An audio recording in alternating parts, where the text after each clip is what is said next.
Can we all just take a pause for a moment to settle ourselves in silence? Take a breath.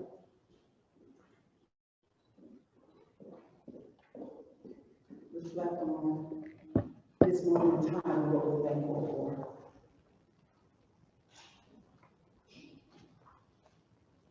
We're most thankful for our Father in heaven for making this day possible, and we're humbled by the promises of tomorrow together. Amen. In this moment, I felt compelled to have an extended period of silence. Throughout time, moments of silence have been used to mark the remembrances, to settle calmness, to reflect. And today, it was designed to prompt us to consider the task that is before us. Moreover, the untapped economic opportunities that are yet to be unleashed. We indeed have gathered here today to mark the formal partnership between the historic Virginia Union University and the National Institute of Minority Economic Development. You see it manifested as the Women's Business Center of Richmond, powered in part by the United States Small Business Administration. We have assembled a program of speakers that are designed to help crystallize this moment in time. And each of these individuals are known quantities. Their impact and their efforts have been recognized and rewarded.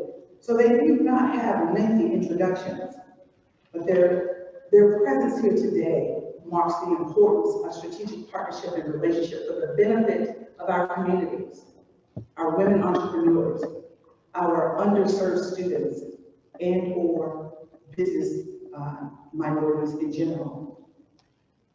If there's only one thing that you remember from my remarks today, I hope it would be that the promise of this collective bridge-building effort, know that it is bigger than the present.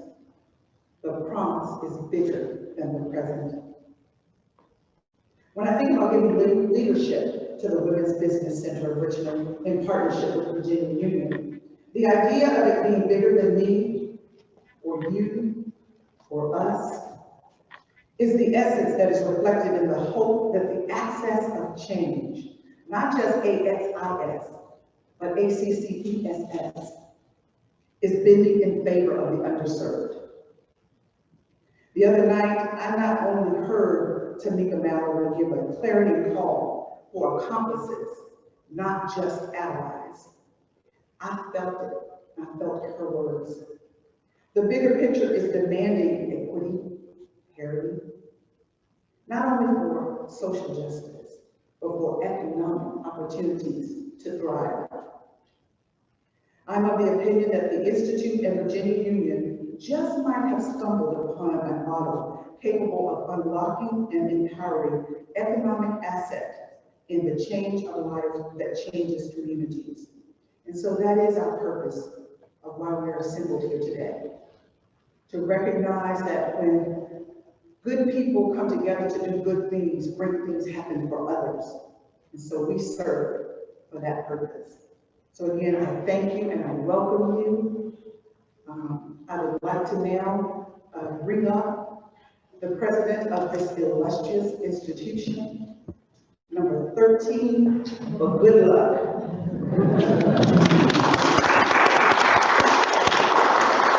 Thank you. Glad to bring that direction. You said it was the right thing for us to always pause and thanks. It shows that we stand in front of ancestors that always come to our space.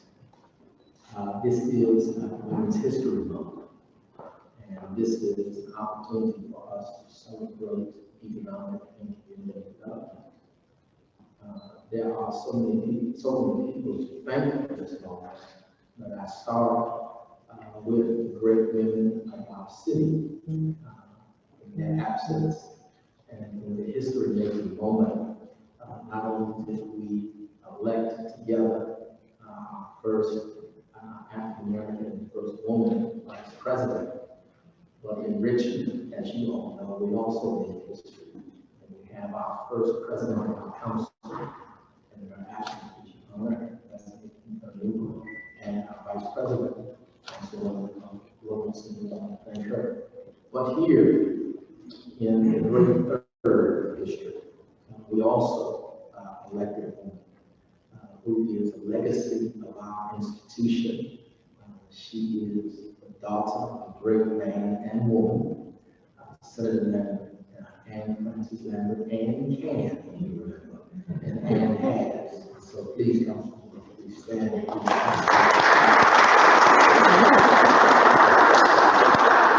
Our city is led by women of color. Our district is led by women of color. And today we join in this moment to celebrate what we will do for our mothers, for our sisters, for our daughters in this moment. Man, do you remember this great name? Madam C.J. Walker, first African American woman millionaire. Do you know this name, Maggie Walker? Her school,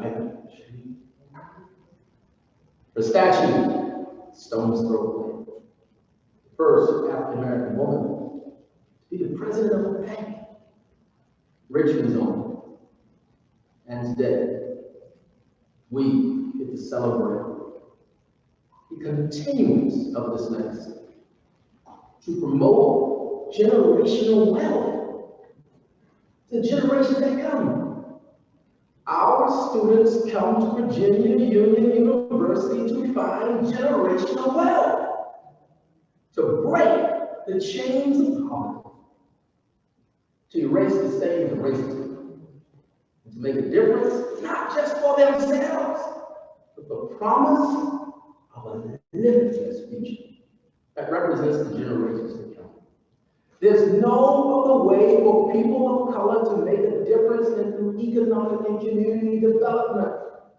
We've searched for institutions in our communities for decades, and the historical Black college and university, the educational institution, is the transforming agent, it is the economic engine, it is the way in which we glue our people to generational wealth. Combined with the churches, combined with the nonprofits, combined with everyone in our community, the educational institution is the economic engine. Ask VCU, ask VSU, ask U of R. They are all doing it, and we are in the city of two universities. And today, Virginia Union, our university, takes its place to lead economic development, freedom, and the empowerment of our people. Coming, as should always be, uplifting women entrepreneurs. Not last, not second, but first. To lift you up and what you have done. From those who are here today, but some names are not here, but need to be called. We should call their names. Brittany Garth, you know her name. Kelly Lemon, we all know her. Ervin Clarke. Of course, we're here with Sharon Oliver, but also Dean Davis, Papa Davis. Who's that? And our school of business. We celebrate this moment. We thank you for coming. But never forget, today, you were a part of history. Thank you, Michel.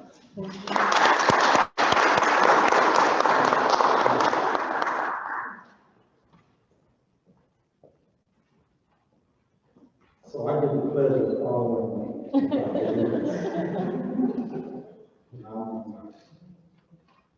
Dr. Lewis,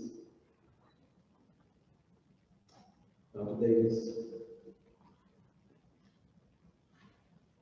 Mr. Knoblock, our Honorable Councilwoman, special guests, good afternoon, everyone.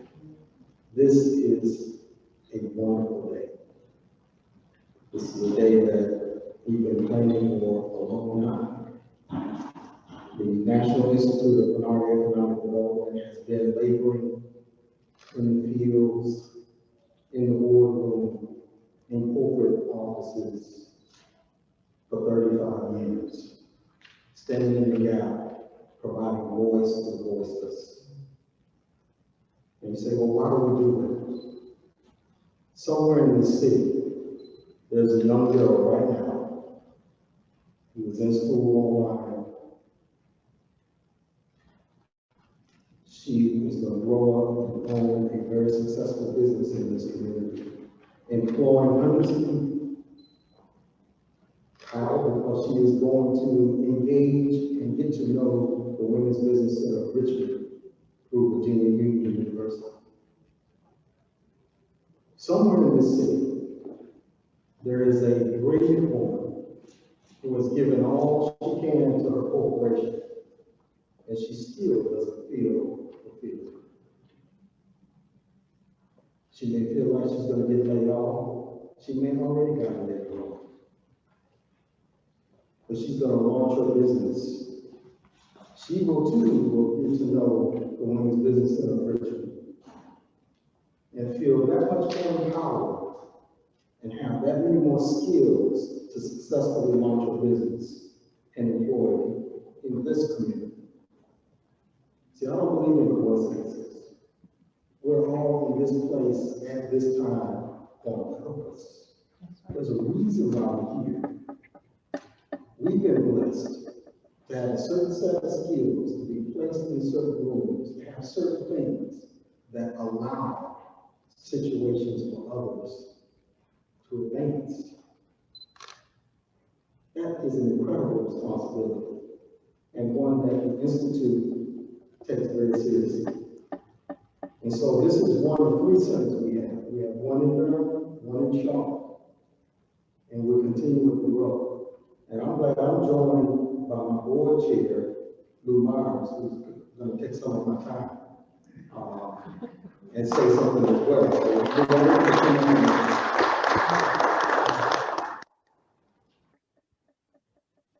Good afternoon. I'm Lou Myers. I'm the chair of the board of the Institute, one of the co-founders.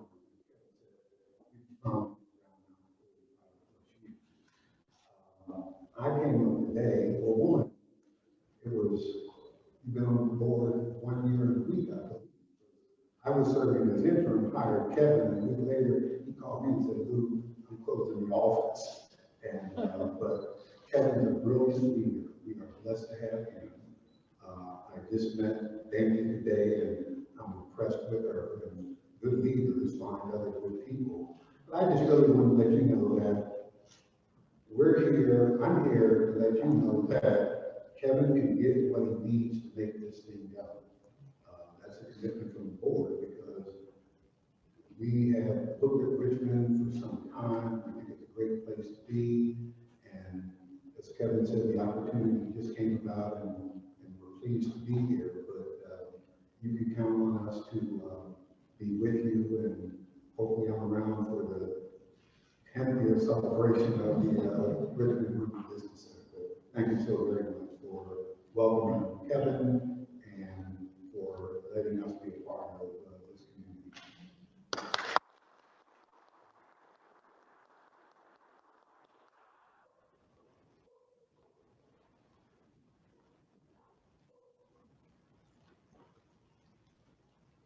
Good afternoon. I am Dr. Robin Davis, Dean of the City Lewis School of Business at Virginia Union University. On behalf of the Academic Affairs Division under the leadership of Dr. Terrell Strayhorn, we're excited to have you on our beautiful campus today.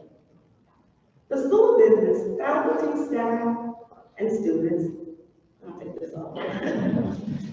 Look forward to working with the Women's Business Center of Richmond team in order to assist us with expanding the economic impact and footprint of existing and aspirational entrepreneurs in the Richmond area.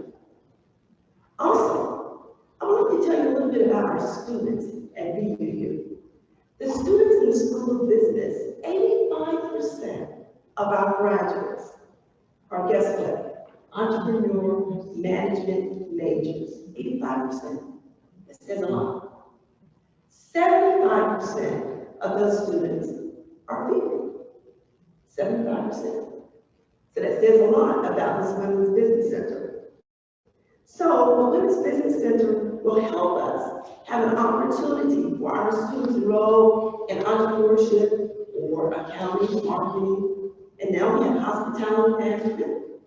We also just launched an executive MBA program with concentrations in supply chain management, hospitality, entrepreneurship, general MBA, and one that I'm very excited about, church management. So, thank you, Dr. Lucas. Thank you.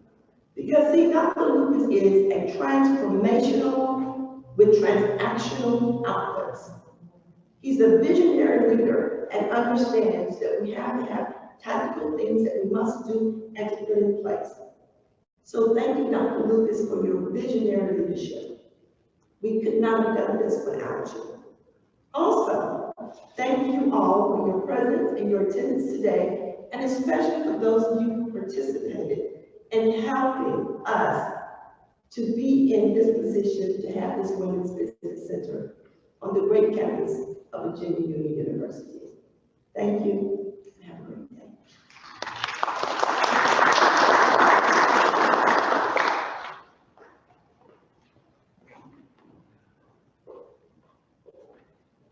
Good afternoon, everyone. Good afternoon. It's great to be here today. It's cloudy out, but I see a rainbow, and it's here. And I can't say how happy and joyous I am that we have HBCU and a Women's Business Center together, because not only is it going to serve the community, but I see the young talent that comes up through the university that's going to help these women succeed, because they're going to get to tap a resource. And the numbers you quoted are so true. Our fastest growing market for entrepreneurship is minority women. So it's the ideal time to have something like that at this location. And we're totally excited at Small Business Administration to have this here now at this time. As they say, timing is everything, and it's perfect. And I truly appreciate that happening. Ms. Verratti, who is my boss, unfortunately couldn't make it here today, but she sent audio visual presentation, and I'm going to let that proceed forward so you can see what she has to say about this. One thing is, she understands what's going on, especially with COVID. She has a brewing company, and so they're the hardest hit for COVID, and she understands what businesses are suffering with. So she comes with that knowledge, which is a big help this time, and she's a women's business owner, and she knows the challenges they face. So with that, I will let that start. Hi there. My name is Julie Verratti, and I'm the Associate Administrator for the SBA's Office of Field Operations. I am here on behalf of Assistant Administrator Natalie Cofield in the Office of Women's Business Ownership. We are so excited about the grand opening. Hi there. My name is Julie Verratti, and I'm the Associate Administrator. As an entrepreneur and business owner myself, and SBA's first female Associate Administrator of the Office of Field Operations in 68 district offices, I know the value the SBA places on the role women-owned businesses play in our nation's economy. Small business is a women's issue. Entrepreneurship is a women's issue. And our network of more than 100 women's business centers support over 2 million business owners, helping them start, grow, and succeed, and now recover from this pandemic. The addition of Virginia Union University's new Women's Business Center to the network enables us to help even more women entrepreneurs not just stay afloat, but they will be poised to succeed, expand, and grow, creating and retaining jobs at a time our nation needs them most. This new Women's Business Center is part of the SBA's goal to build stronger partnerships but historically Black colleges and universities across the country.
Greetings.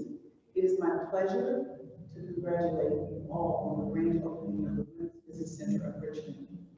As we all strive to make the city of Richmond an equitable place to call home, this grand opening arrives at the perfect moment, serving as a catalyst, pushing us closer to a shared goal of supporting women and marginalized groups in a very real way. Minorities, and especially minority women, have often received the short end of the stick when it comes to them being able to actualize their entrepreneurial dreams. In addition to navigating a web of resources, an additional burden of gender discrimination makes it inextricably harder to pursue ventures and limit variety and representation in the marketplace. Now more than ever, the services provided by the Women's Business Center of Richmond is vital to ensuring the resources and opportunities that are available to minority-owned women businesses truly reaching who they are intended for. All too often, resources are inaccessible, and the opening of the center will now remove barriers and provide hope where it is desperately needed. It's without a doubt that this opening will have a monumental impact on the lives of those it serves. Today, I didn't tell him to do this, he said, today we pause to celebrate the hard work endured by many women business owners and women's business centers in general. Again, congratulations.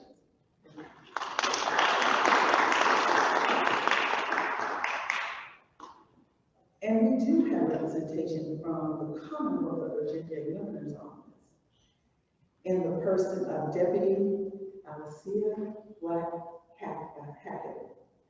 And I I want to tell a little story about how I came by her. This is how women work, because you know, women are of substance. We are of pride, and we can move barriers and challenges to put those things aside. I have a colleague in Charlotte, North Carolina, who was at a conference, and she met a gentleman, and they were talking about what was going on, and she mentioned that the Institute was opening up a women's center in Richmond. And he said, oh, really? My wife is now on assignment in Richmond, which she didn't know at the time. And, you know, the degrees of separation just somehow dissolved, and we had an opportunity to have an interaction. And what I will tell you is that she is a woman of substance. She is a powerful woman. She was appointed as Deputy Chief Diversity Officer for the Governor's Office of Diversity, Equity, and Inclusion. She has more than 20 years of executive level diversity leadership in government and public and private university settings, just as a time like this. Prior to her appointment, she served as a special assistant to the ODEI and Diversity and Inclusion Consultant for the Virginia Department of Human Resource Management. Women getting things done. Ms. Hackett has earned her bachelor's in sociology with a concentration in race, ethnicity, and gender relations. I don't even know that I knew they had those kinds of degrees. But we are blessed to have her here and to deliver her special remarks on behalf of this day and this gathering. Please join me in greeting Deputy Hackett.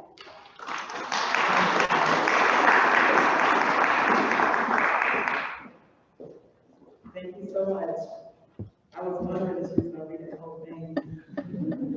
Where did she get it from? It's a pleasure to be with you all today, this afternoon. Thank you so much for this wonderful opportunity and invitation to be part of this opening of the Women's Business Center here in Richmond, Virginia. I, like most women, have a husband who likes to volunteer me for things. But it's all good, it's wonderful. This is a wonderful connection to make, and I'm proud that he did so. Dr. Lucas told me to make sure I tell everybody where I started. I spent about 5 years here at Virginia Union University as the Director of Sophomore Experience in what used to be the Center of General Studies and Detention. So I have some roots here, as you can see, I have y'all's colors. Yes, indeed. But anyway, thank you so much again for Dr. Gladys Green, just for accepting the responsibility to lead this endeavor here in Richmond, Virginia. We need strong Black women to be in power positions. And so I've had one conversation with you, and I can tell she's a powerful woman. To Dr. Lucas, thank you so much, Councilwoman, and to all of you, the esteemed panelists. It's such a pleasure to be here today. As was stated, I was appointed by Governor Ralph Northam as the Deputy Chief Diversity Officer for the Commonwealth, and I have the opportunity to serve with the nation's very first cabinet level Chief Diversity Officer, Dr. Janice Underwood, who sends her greetings. She is in Norfolk today and wanted to be here and sent me and said, I really did try to get it with her. She called me and I was like, I'm gonna try to get it on Dr. Underwood's schedule, but I'm glad that I was here to be able to meet all of you.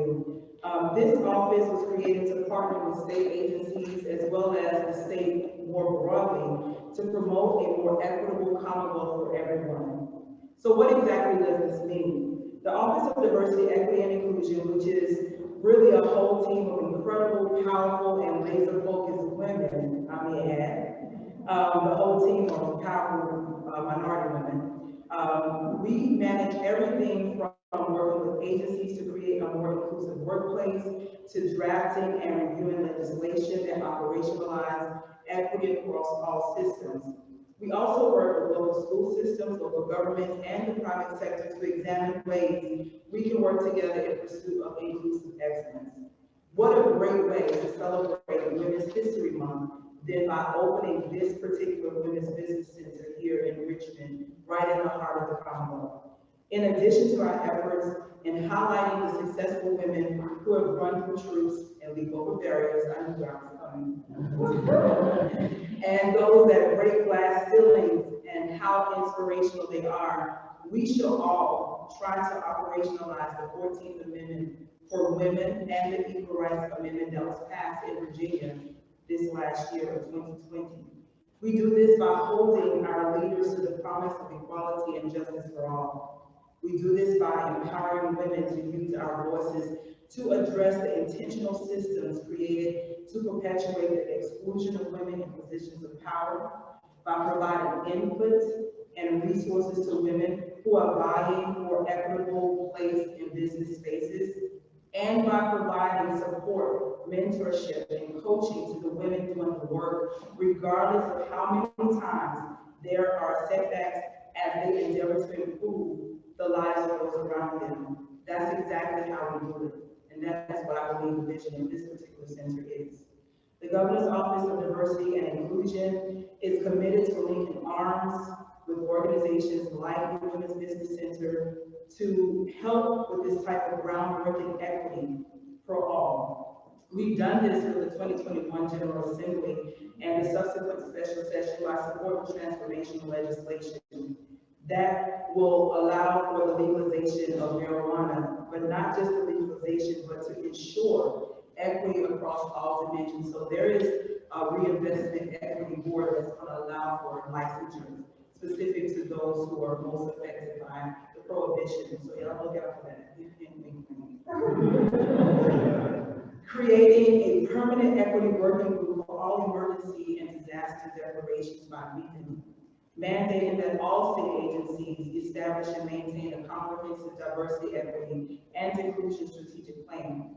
Lastly, we're excited about this.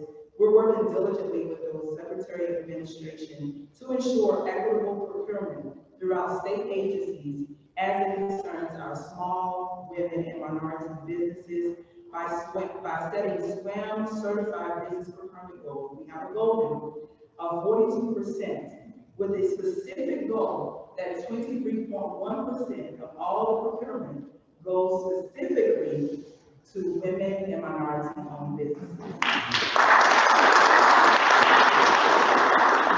And so these laws will not only codify equity, but hold people in the most senior leadership positions accountable for developing policies that will help our great state achieve inclusive excellence. I am so proud again to be a part of this opening of the Women's Business Center in Richmond, and I believe that it's through organizations like this that we will cultivate women who will become change agents, operate with solid character and ethical standards, and create meaningful changes throughout the Commonwealth. Again, I thank you so much, and I look forward to hearing from you. Thank you so much.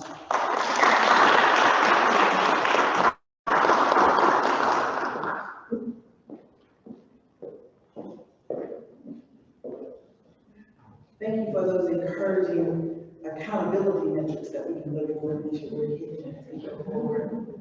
Well, as we begin to bring our program today to a close, we couldn't do it without having a representative example, a stellar, illustrious example of women entrepreneurs to bring us to a close. And I have asked Blocal Search, Markeisha, to come and introduce our keynote speaker.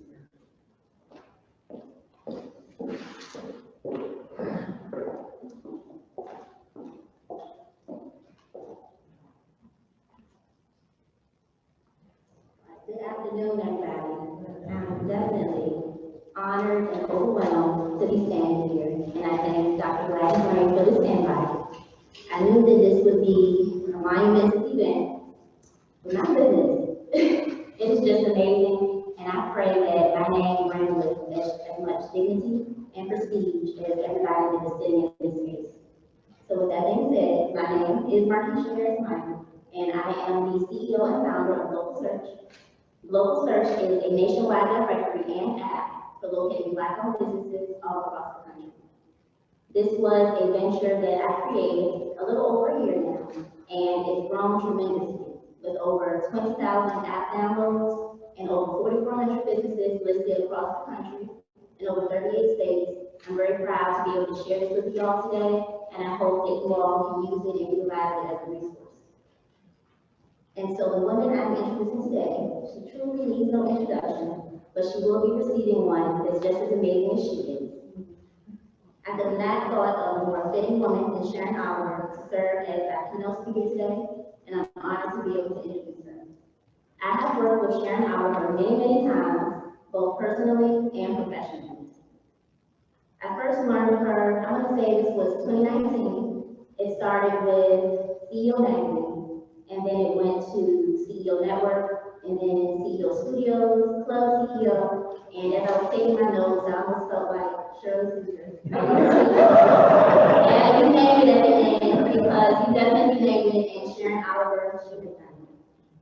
The network that she has so intentionally created, it consists of a vast creative staff, and the number I had was 450 business professionals in our region.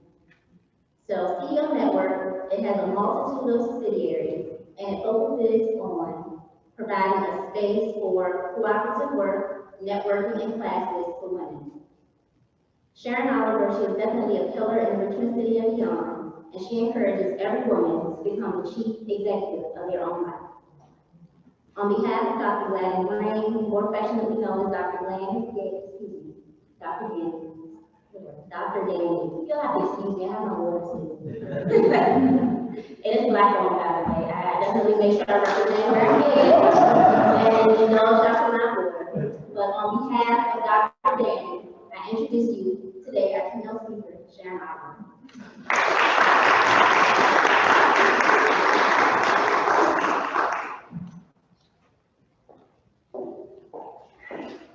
Thank you very much, Markeisha, for that. I was so excited to see a friendly face walk through the doors. First, I would like to give honor to our Honorable Mayor in his absence, the Virginia Union faculty, staff, and distinguished guests, and to the business community of Richmond. My name is Sharon Oliver, and I'm a proud business owner right here in Richmond, Virginia.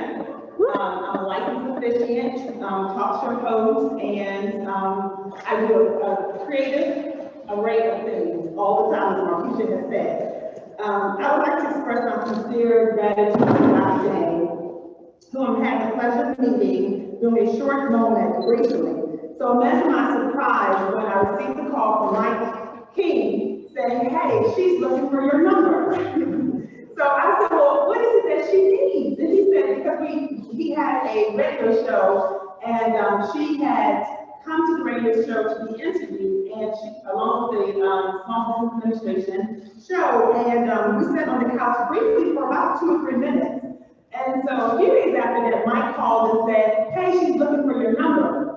And I said, well, for what? As I always say to Mike, who's always connecting me with someone great, I must say. And so he said, well, she wants you to be the keynote speaker. And I said, what? And he told me about the Women's Business Center that was open here at Virginia Union. And so I said, well, Mike, thank you for the heads up. I'm going to do my best not to answer the phone. And so, of course, I later went back to my office, and she called. I told Sarah, my photographer, I have to invest in better call ID. But I talked to her, and what a wonderful woman she was on the end of the phone. So I began to ask her, why me? And she said, oh, well, she wanted to say, well, I've heard such great things about you, and it was your spirit. And I began to ask her, like, well, what did you see, or why would you select me? Like, while I speak in pulpits and different organizations, I felt like I wasn't qualified to do this.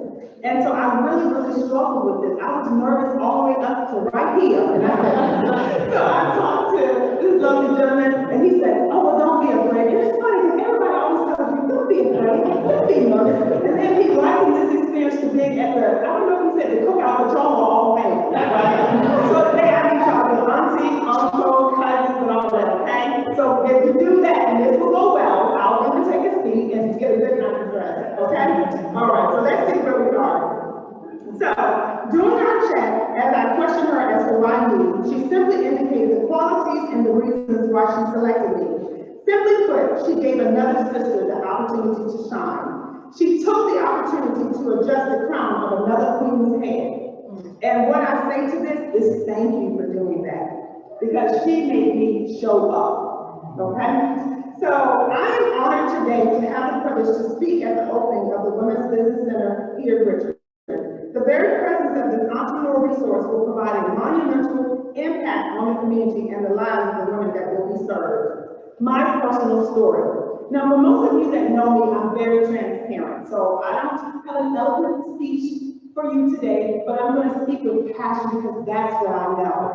And because I'm actually an efficient, I'm going to try not to take us to church, okay? But my father is a pastor, so being a pastor boy for 48 years, you know, I told my co-host, I said, oh, my mom earlier, I said, Mom, I'm going to try not to take these people to the house of the Lord. But I remember telling God, I said, you know, as I turned on some praise music, and here I go, as this is not even on this iPad at all. I said, God, you have not given us a spirit of fear, but of love, power, and a sound mind. And today, I need you to be present in the room because you've opened up the door. And that's really what entrepreneurship is the ability to show up for yourself and for others. So I want to talk to you a little bit about my personal story of becoming the chief executive of my life.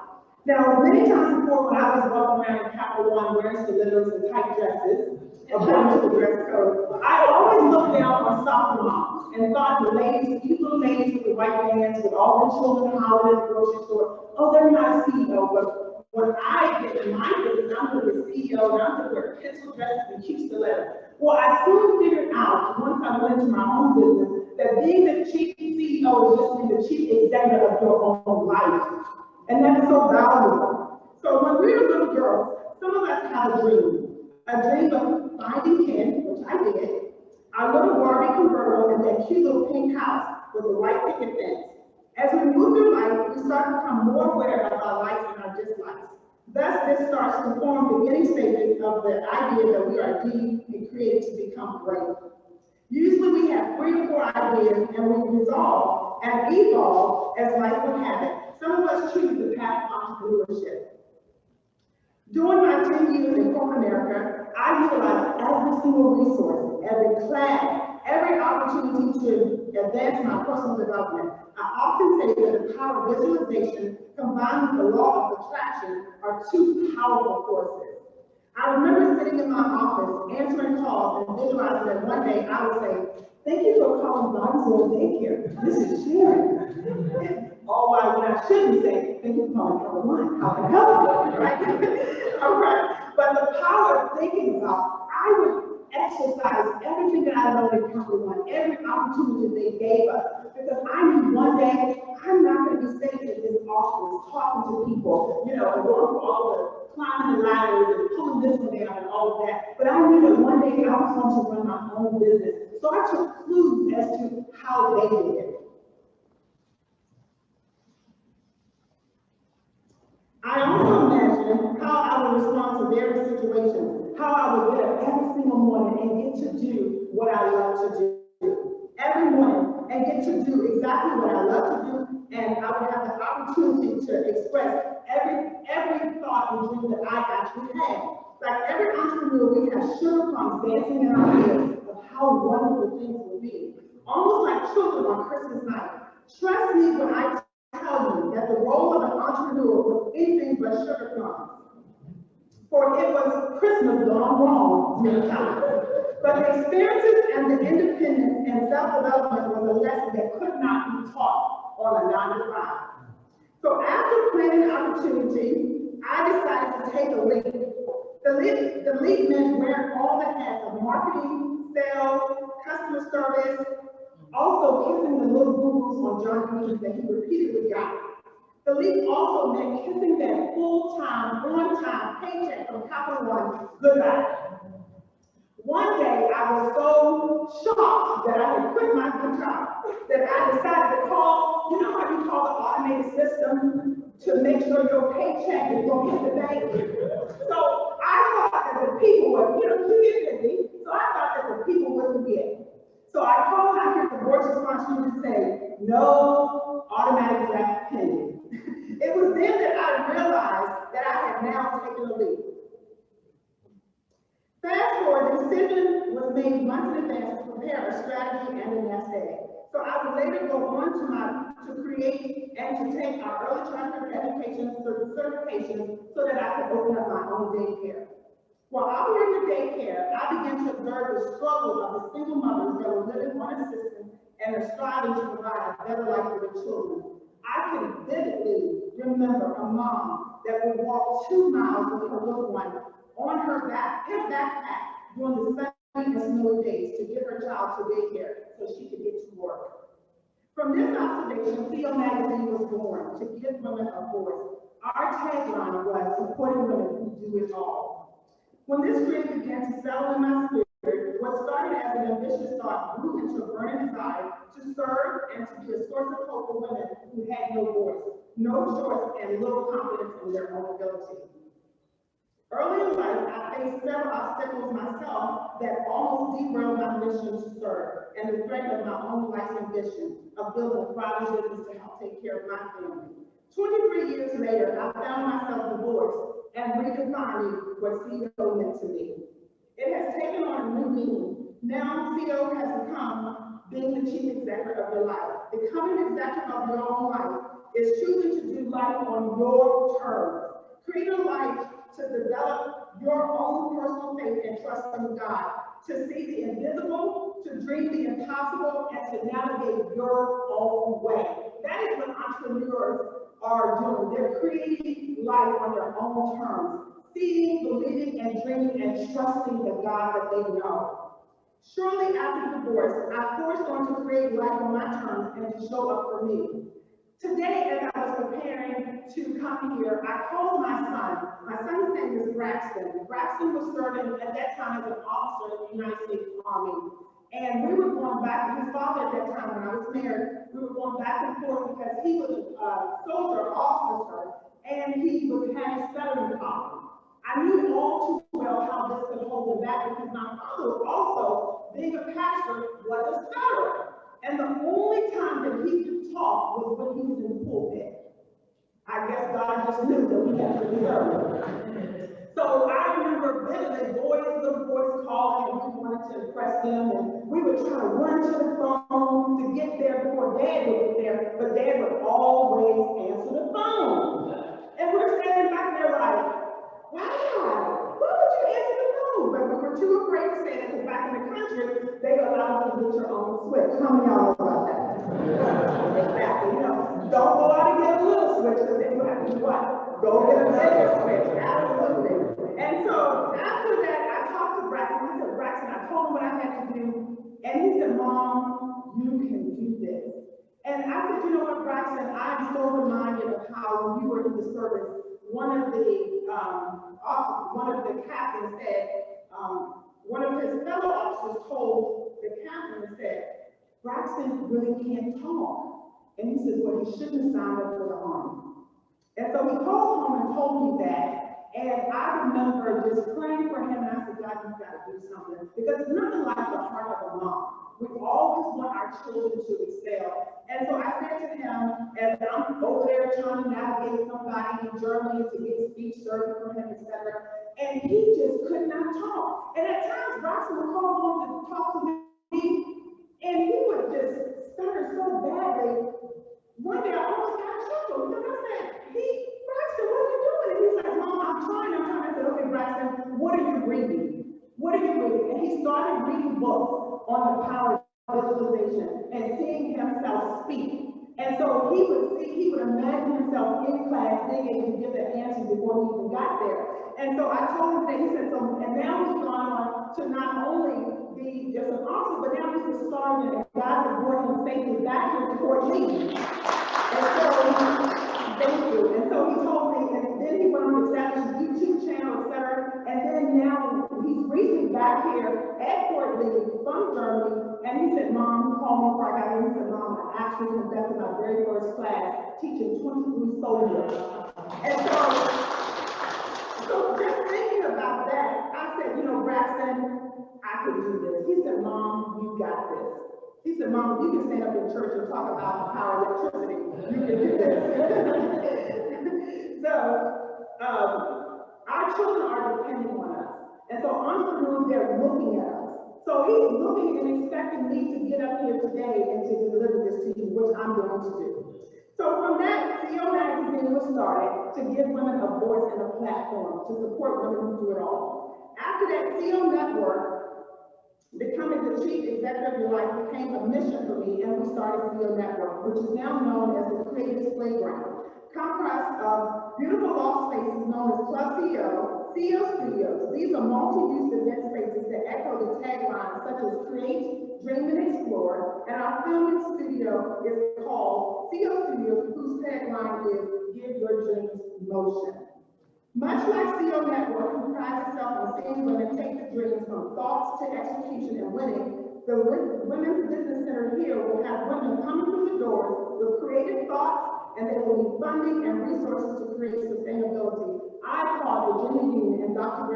Danny on taking on this challenge to strengthen those women and the families that they will inspire each and every night. Strategic partnerships are invaluable as we navigate through uncertain times. We have seen how partnerships have played a significant role in helping small businesses to weather the storms. When a business closes, not only is there a financial impact, but it is the light that dims in the business owner's soul.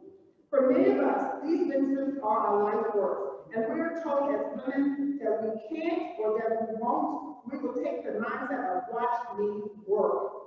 In closing, today, I leave with you, never underestimate the power of collaboration and building a very strong network. And just as Dr. Danny Green has done, demonstrating the adjusting of my crown, remember to adjust your sister's crown as well. Thank you again for this opportunity to continue to serve the community. And remember, don't count the cost of the journey because the self-discovery will be priceless. Thank you. And create your life unapologetically. Thank you.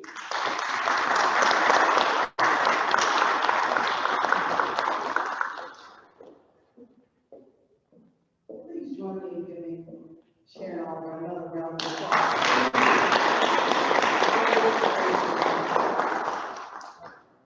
Well, I don't know about you, but I'm excited to get to this work. As we begin to move into another section where we might codify this relationship between Virginia Union and the Institute, I'll just share a few closing remarks and then I'll ask Val to come up and close us out. But I'm humbled, right, by everything that has been done and said up to this point. But on behalf of the Women's Business Center Richmond, I wish to thank you, Dr. Lucas, for your tremendous vision and leadership, for the historic Virginia Union University and the strategic partnership that you have fostered, cultivated, encouraged, supported with the National Institute of Minority Economic Development. We appreciate everything that has transpired. There are those who are not here, Dr. Jackson, Dr. Carter, Dr. Davis is here with us.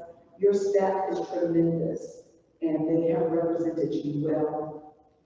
We're looking forward to all of the great things that we're going to do to help grow the Virginia Union student entrepreneurial efforts, serving the underserved business owners in our community, and just making the greater Richmond area all the more rich when we all participate.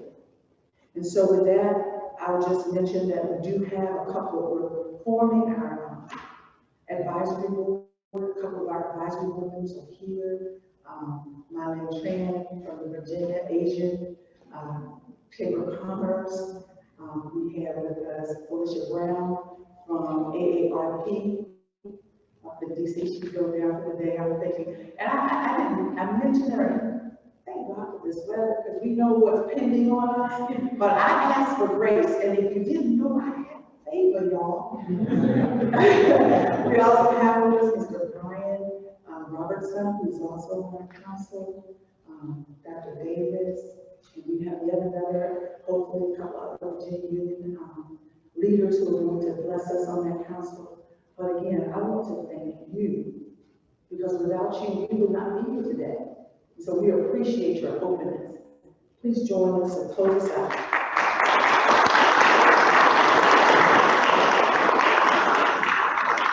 So how long the administrator is, but really not the sheriff. That means, but then. You go back and you tell them you did it. I appreciate the opportunity.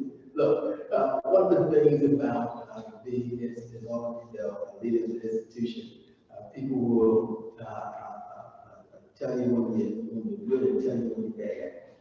The truth is that it is never you at all. Look, do not leave this place thinking I was the visionary. This is just not the case. The person who got blessed with this thought was not Christ. He is the architect of it. That's good. He has a vision for awakening the power of HBCU in the local context.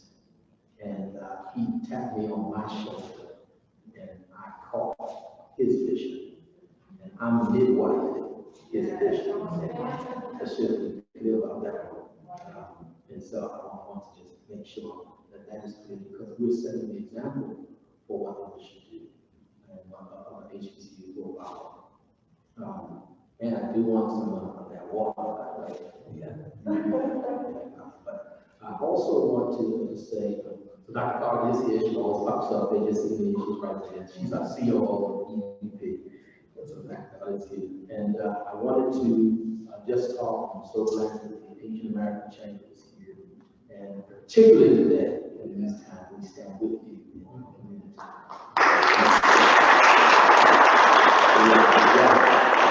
But I also wanted to talk about, just acknowledge a great man who is here, who has partnered with us. His name is Michel Zajur. He is the founding president of Virginia Hispanic Foundation in the Virginia Chamber of Commerce. He's here with us. So,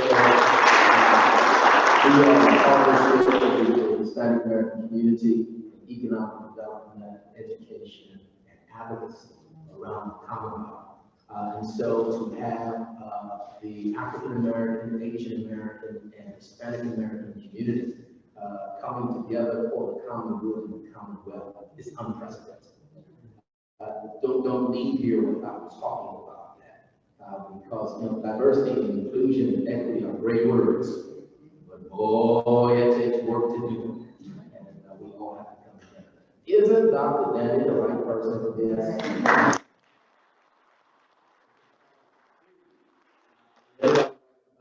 Tweets, grams, DMs, do all that great stuff. Remember, this is how you have to say it. It's the Women's Business Center of Richmond at VBU. It's so important that you repeat that. Want to say it with me? Women's Business Center of Richmond at VBU. VBU is midwife, a vision for Richmond. And this is what it's about. Dr. Dan, back to you. Thank you for allowing that. Thank you all for coming. So the formal aspect of our program, we're going to transition and take some symbolic pictures back in the back with all of you. You're welcome to do that. But I do need to have over you. Thank you everyone for joining us for this virtual session. Thank you so much. We hope that you enjoyed it, and we look forward to you all taking advantage of our services. If you or someone you know is in the Richmond area, they're a woman-owned business and they're in need of services, please be sure to contact us and follow us on all of our social media handles at the WBC Richmond. All right, thank you, and everyone have a great day.